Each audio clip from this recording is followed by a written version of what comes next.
उसने अपनी जिंदगी के 10 साल अपनी बीमार दादी की देखभाल में बिताए, उनके बिस्तर के पास जमीन पर सोती रही और सबसे मुश्किल रातों में उनका हाथ थामे रही। लेकिन जब अलविदा कहने का वक्त आया तो उसके परिवार ने उसके साथ बिल्कुल अजनबी जैसा व्यवहार किया। उस दिन जो हुआ वह आपको झकझोर कर रख देगा और आपको प्यार और परंपराओं के बारे में अपनी हर धारणा पर सवाल उठाने पर मजबूर कर देगा। यह कहानी है मीना की, जो ग्रामीण भारत के एक छोटे से कस्बे में रहने वाली 25 साल की एक महिला है। वह अपनी उम्र की किसी भी दूसरी महिला से अलग नहीं थी। उसका भी सपना था कि वह शादी करे, बच्चे पैदा करे और अपना जीवन संवार ले। लेकिन किस्मत ने उसके लिए कुछ और ही सोच रखा था। जब उसकी दादी कमला 80 की उम्र में डिमेंशिया के पहले लक्षण दिखाने लगीं, तो पूरा परिवार यह तय करने के लिए इकट्ठा हुआ कि क्या किया जाए। कमला के बेटे मीना के चाचा बड़े शहर में अमीर व्यापारी थे।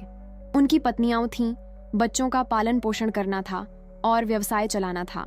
बेटियों के पास पहले से ही अपने परिवार की देखभाल और अपनी जिम्मेदारियां थीं। तभी उनकी नजर मीना पर पड़ी, अविवाहित पोती जो अभी भी अपने माता पिता के साथ रहती थी, जिसके पास करने के लिए कुछ और नहीं था। परिवार के लिए यह कोई मुश्किल फैसला नहीं था।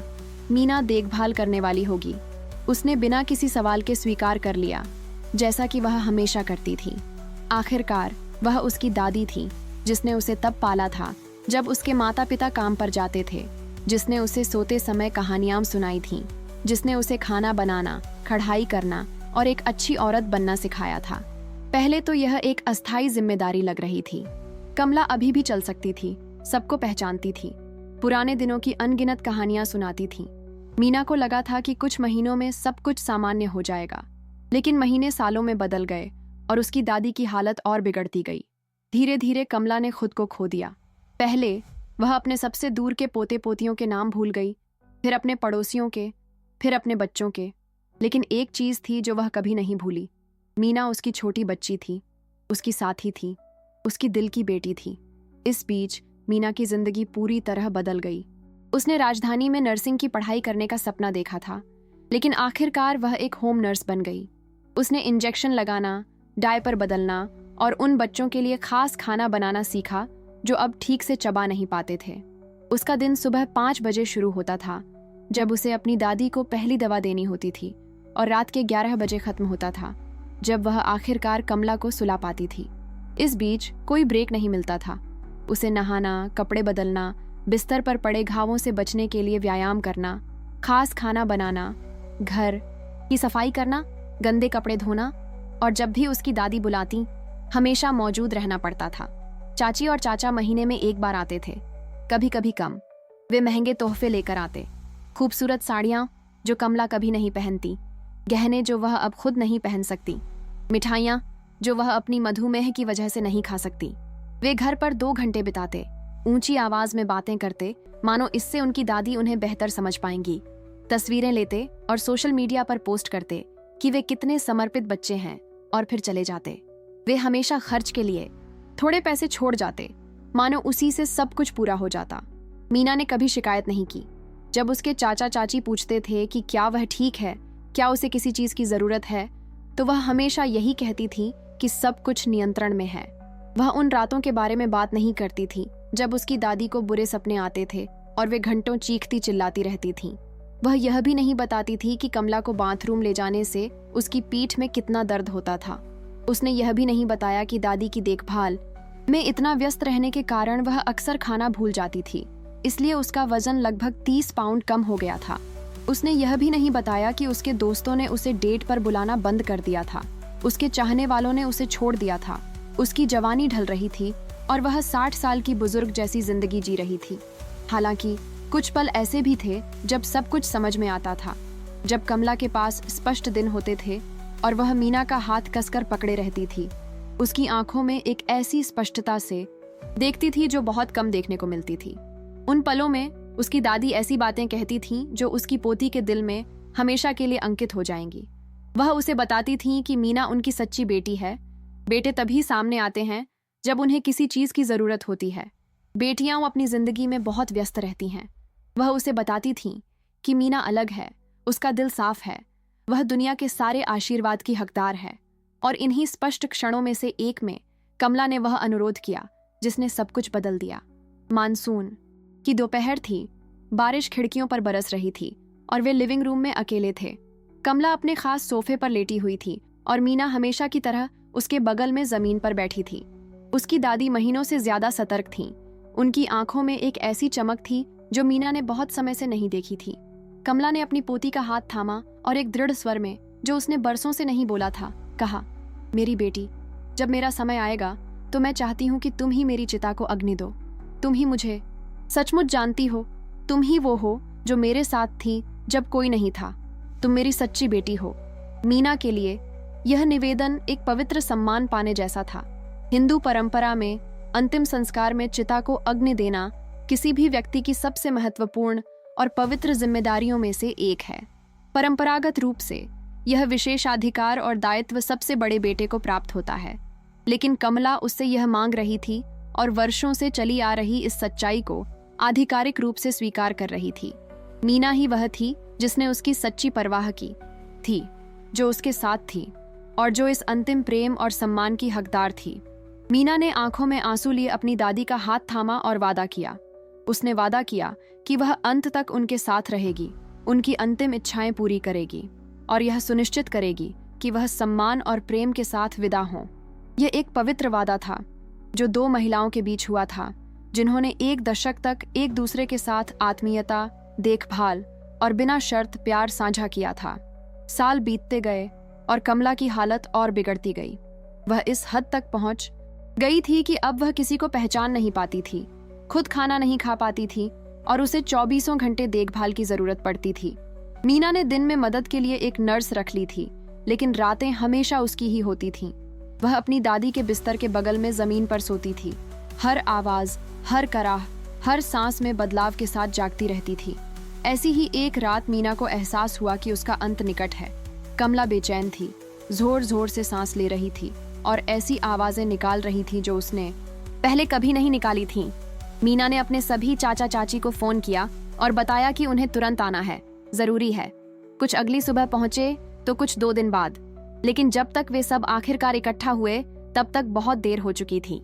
कमला सुबह सुबह मीना का हाथ थामे हुए चली गई थी, जो हमेशा की तरह उसके बगल में जाग रही थी। मीना को उस पल जो दर्द हुआ वह पहले कभी नहीं हुआ था।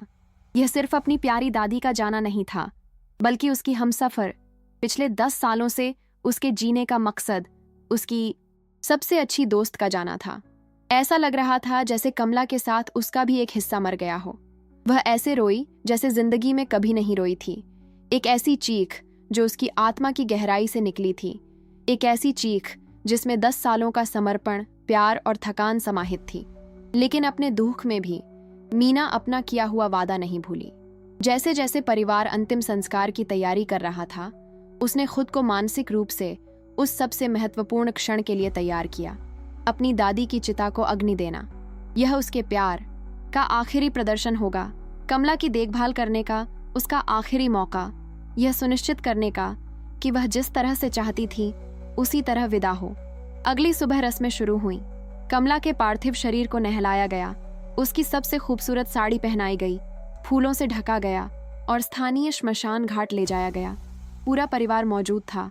जिन रिश्तेदारों को मीना ने बरसों से नहीं देखा था, पड़ोसी और पारिवारिक मित्र, सभी ने कमला के बारे में बताया कि वह कितनी अद्भुत महिला थीं, उन्होंने कैसे आदर्श बच्चों का पालन पोषण किया था और उनकी कितनी कमी खलेगी। मीना चुपचाप सुन रही थी, अपने किए वादे को मजबूती से थामे हुए। उसे पता था कि परिवार के कुछ लोग इस पर सवाल उठा सकते हैं, लेकिन उसे भरोसा था कि इतने सालों में उसका समर्पण खुद ही सब कुछ कह देगा। आखिर कमला के लिए उससे ज्यादा कौन मौजूद था? कमला को उसके आखिरी सालों में उससे ज्यादा कौन जानता था? इस सम्मान का हकदार उसे ज्यादा कौन था? फिर समारोह का सबसे महत्वपूर्ण क्षण आया। कमला के पार्थिव शरीर को सूखी लकड़ी और घी से ढकी चिता पर रखा गया। पुजारी ने पारंपरिक मंत्रोच्चार शुरू किया और परिवार चिता के चारों ओर इकट्ठा हो गया। मीना धड़कते दिल के साथ अपने पवित्र वचन को पूरा करने के लिए तैयार होकर उनके पास आई। बस उसी पल सब कुछ बिखर गया। मीना के सबसे बड़े चाचा, कमला के जेठे बेटे, उसके पास आए और जोर से बोले ताकि सब सुन सकें, मीना, तुम्हें यहाँ से हट जाना चाहिए। ये औरतों का काम नहीं है। मैं सबसे बड़ा बेटा हूँ और अपनी माँ की चिता को अग्नि देना मेरा अधिकार और कर्तव्य है। मीना स्तब्ध रह गई। वह इधर उधर देखने लगी, किसी के कुछ कहने का इंतजार कर रही थी, किसी को उसके द्वारा किए गए हर काम, अपनी दादी के लिए समर्पित सभी वर्षों की याद आने का। लेकिन सन्नाटा कान फोड़ू था। यहाँ तक कि परिवार के वे सदस्य भी, जिन्हें कमला के वादे के बारे में पता था, चुप रहे। परंपरा की दुहाई दी जा रही थी, और परंपरा के विरुद्ध जाहिर है न तो प्रेम और न ही समर्पण में कोई शक्ति थी। उसके चाचा ने पुजारी के हाथों से मशाल ली और चिता जलाने के लिए आगे बढ़े। मीना ने बोलने की कोशिश की, अपनी दादी की इच्छा, अपने वादे को समझाने की कोशिश की, लेकिन उसकी आवाज टूटी फूटी फुसफुसाहट की तरह निकली। कोई भी उसकी ओर ध्यान नहीं दे रहा था। वहां मौजूद सभी लोगों के लिए वह बस एक औरत, एक पोती, एक ऐसी महिला बनकर रह गई थी जिसने देखभाल करने वाली की अपनी भूमिका तो निभाई थी, लेकिन अब उसे एक तरफ हटना होगा ताकि पुरुष महत्वपूर्ण जिम्मेदारियां उठा सकें। जैसे ही आग की लपटें कमला के शरीर को भस्म करने लगीं, मीना भीड़ से दूर हट गई। उसे यकीन ही नहीं हो रहा था कि ये क्या हो रहा है। उसकी जिंदगी के 10 साल, उसके पूरे समर्पण, बिना शर्त प्यार और निजी त्याग के 10 साल, और आखिरकार अपनी ही दादी के विदाई समारोह में उसके साथ एक अजनबी जैसा व्यवहार किया जा रहा था। वह दूर एक बेंच पर बैठ गई, जहां से उसे जलती हुई चिता अभी भी दिखाई दे रही थी, और रो पड़ी। वह कमला के लिए रोई, वह अपने लिए रोई, वह उन सभी महिलाओं के लिए रोई जो अपना जीवन दूसरों की देखभाल में समर्पित कर देती हैं, और अंत में उन्हें वह सम्मान भी नहीं मिलता जिसकी वे हकदार हैं। वह टूटे हुए वादे के लिए, उस परंपरा के लिए जो प्रेम को दबा देती है, उस समाज के लिए जो समर्पण से ज्यादा लिंग को महत्व देता है। जब मीना ने उस महिला को जलती हुई आग में जलते देखा जो 10 सालों से उसकी साथी थी, तो उसे एक दर्दनाक लेकिन जरूरी एहसास हुआ। उसे एहसास हुआ कि उसने अपनी जिंदगी का एक पूरा दशक किसी की देखभाल में बिताया था, लेकिन जब पहचान का समय आया, जब उसे वो सम्मान मिलने का समय आया जिसकी वो हकदार थी, तो समाज ने उसे नजरअंदाज कर दिया। उसे समझ आ गया कि परंपरा की नजर में उसका सारा प्यार, उसका सारा समर्पण, उसका सारा त्याग एक औरत होने के साधारण से तथ्य से भी ज्यादा कीमती नहीं है। लेकिन वहां उस बेंच पर बैठकर अपनी दादी की चिता को उसके बिना जलते हुए देखकर मीना को एक और बात भी समझ में आई। उसे एहसास हुआ कि सच्चे प्यार को सार्वजनिक मान्यता की जरूरत नहीं होती। कमला के साथ उसका रिश्ता सच्चा था, चाहे चिता को किसी ने भी अग्नि दी हो। अपनी दादी को समर्पित उसके 10 साल व्यर्थ नहीं गए, भले ही परिवार ने सार्वजनिक रूप से इसे स्वीकार न किया हो। जैसे ही समारोह समाप्त हुआ और सभी जाने लगे, कुछ परिवार के सदस्य मीना को सांत्वना देने उसके पास आए। उन्होंने बताया कि वह कितनी प्यारी पोती थी, कमला कितनी भाग्यशाली थी कि उसे इतना समर्पित कोई मिला। लेकिन उनके शब्द खोखले लग रहे थे, मानो वे अभी अभी जो हुआ था उसकी भरपाई करने की कोशिश कर रहे हों। चिता जलाने वाले चाचा उसके पास आए और बोले, मीना, तुम जानती हो कि तुमने हमारी माँ के लिए जो कुछ भी किया, हम उसका बहुत सम्मान करते हैं, लेकिन कुछ परंपराएं होती हैं जिनका पालन करना जरूरी होता है, समझती हो, है ना? मीना ने उनकी आंखों में देखा और बस सिर हिला दिया। उसे और क्या करना था? लड़ना, चिल्लाना, अपनी दादी के अंतिम संस्कार में हंगामा मचाना? उसने बस सिर हिलाया और चली गई। उसके बाद के दिनों में मीना पूरी तरह से खोई हुई सी महसूस कर रही थी। 10 सालों तक उसकी जिंदगी कमला की देखभाल के इर्द गिर्द ही घूमती रही थी। उठना, उसे दवा देना, खाना बनाना, उसे नहलाना, बातें करना, कहानियां सुनाना, उसे और दवा देना, उसे सुलाना। अब अचानक उसे समझ नहीं आ रहा था कि वह अपने समय का क्या करे। घर में अजीब सा सन्नाटा छा गया था। उसकी दादी का कमरा खाली था और वह दिन में कई बार कमला को देखने के लिए उठती थी, और फिर उसे याद आता था कि वह अब वहां नहीं है। लेकिन इसी खालीपन में मीना को अपने अनुभव के हर पहलू पर एक नया नजरिया मिला। उसे एहसास हुआ कि समारोह में चाहे जो भी हुआ हो, उसने अपना सच्चा वादा पूरा किया था। चिता को आग देने का वादा नहीं, बल्कि कमला की अंत तक प्यार और समर्पण से देखभाल करने का उससे भी बड़ा वादा। वह हर अहम पल में मौजूद रही थी। जब उसकी दादी डरी हुई थीं, तब उसने उनका हाथ थामा था। जब वह अकेली महसूस करती थीं, तो उनका साथ दिया था और यह सुनिश्चित किया था कि उनके जीवन के आखिरी सालों में उन्हें कोई तकलीफ न हो। मीना समझ गई थी कि सच्चे प्यार को मान्यता देने के लिए रस्मों रिवाजों की जरूरत नहीं होती। कमला के साथ उसका रिश्ता सच्चा और गहरा था, चाहे चिता किसी ने भी जलाई हो। अपनी दादी को समर्पित 10 साल उसने न सिर्फ कमला को बल्कि खुद को भी एक तोहफा दिया था। आज कमला की मृत्यु के 3 साल बाद मीना एक पेशेवर देखभालकर्ता के रूप में काम करती हैं। अपनी दादी की देखभाल से प्राप्त अनुभव का उपयोग वह ऐसी ही परिस्थितियों से जूझ रहे अन्य परिवारों की मदद करने में करती हैं। उन्होंने प्रशामक देखभाल में विशेषज्ञता हासिल की और अपने क्षेत्र में एक मिसाल बन गईं। उन्होंने न तो कभी शादी की और न ही उनके कोई बच्चे थे, लेकिन उन्होंने दूसरों को उनके प्रियजनों की सम्मान और प्रेम से देखभाल करने में मदद करने में अपना उद्देश्य पाया।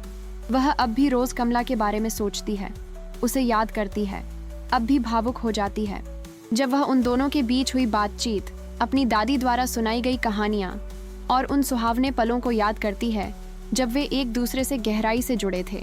लेकिन उसे अपने परिवार से कोई शिकायत नहीं है। वह खुद को किसी परंपरा का शिकार नहीं मानती। वह समझती है कि उसने वही किया जो उसे करना था। उसने उसी तरह प्यार किया जैसा वह जानती थी। उसने अपना सच्चा वादा निभाया।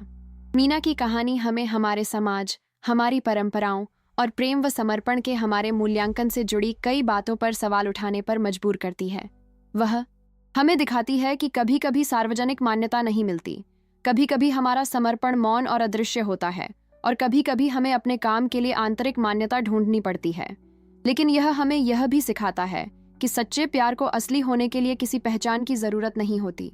जब हम किसी की सच्ची लगन से परवाह करते हैं, जब हम मुश्किल समय में मौजूद होते हैं, जब हम किसी दूसरे की भलाई के लिए अपना समय और ऊर्जा समर्पित करते हैं, तो इसका बहुत महत्व होता है, चाहे इसे कोई भी देख रहा हो या पहचान रहा हो। मीना की कहानी दुनिया भर की उन हजारों महिलाओं की कहानी है जो अपना जीवन दूसरों की देखभाल के लिए समर्पित कर देती हैं, जो जरूरत पड़ने पर अपने सपनों और महत्वाकांक्षाओं का त्याग कर देती हैं, जो बिना शर्त और चुपचाप प्यार करती हैं। यह उन सभी अदृश्य देखभाल करने वालों, उन सभी बेटियों, पोतियों, पत्नियों और माताओं की कहानी है जो अपनी जरूरतों से पहले दूसरों की जरूरतों को प्राथमिकता देती हैं। और शायद इसीलिए मीना की कहानी हमें इतना छू जाती है, क्योंकि यह हमें याद दिलाती है कि सच्चा प्यार अक्सर खामोश होता है। सच्चे समर्पण को हमेशा वो पहचान नहीं मिलती जिसका वो हकदार होता है, और कभी कभी हमें अपने फैसलों और त्यागों को सही ठहराने के लिए अपनी आंतरिक शांति ढूंढनी पड़ती है। आखिरकार मीना को अपने प्यार का इजहार करने के लिए कमला की चिता जलाने की जरूरत नहीं पड़ी। उसने पहले ही कुछ और भी जरूरी जला दिया था। उसने प्यार, देखभाल और समर्पण की एक ऐसी ज्योति जला दी थी जो पूरे 10 साल तक चमकती रही। एक बुजुर्ग महिला के अंतिम वर्षों में उसके दिल को गर्माहट देती रही। उसके सबसे मुश्किल पलों में उसे सम्मान और देखभाल प्रदान करती रही। मीना ने जो रोशनी जलाई वह आज भी जगमगा रही है, उन लोगों के जीवन में जिनकी वह परवाह करती है, उन परिवारों में जिनकी वह मदद करती है, और जिस तरह से उसने अपने निजी अनुभव को जीवन के मिशन में बदल दिया। और शायद यही मीना की कहानी का सच्चा सबक है कि सच्चे प्यार को मान्य होने के लिए बड़े बड़े समारोहों की जरूरत नहीं होती। सच्चे समर्पण को असली होने के लिए सार्वजनिक मान्यता की जरूरत नहीं होती। कि कभी कभी सबसे महत्वपूर्ण वादे वे होते हैं जिन्हें हम चुपचाप रोजाना प्यार और परवाह के छोटे छोटे इशारों के साथ निभाते हैं। अगर आपको लगता है कि मीना अपनी दादी की चिता को अग्नि देने की हकदार थीं, अगर आप मानते हैं कि प्रेम और समर्पण परंपराओं से ज्यादा महत्वपूर्ण होने चाहिए, अगर आप बिना शर्त प्यार की इस कहानी से प्रभावित हुए हैं, तो इस संदेश को साझा करें, क्योंकि शायद अब समय आ गया है कि हम उन लोगों की कद्र करें जो अपना जीवन दूसरों की देखभाल के लिए समर्पित करते हैं, चाहे उनका लिंग कुछ भी हो, परंपरा कुछ भी हो, या फिर हर दिन दिखाए जाने वाले सच्चे प्यार के अलावा किसी और चीज की परवाह न करें।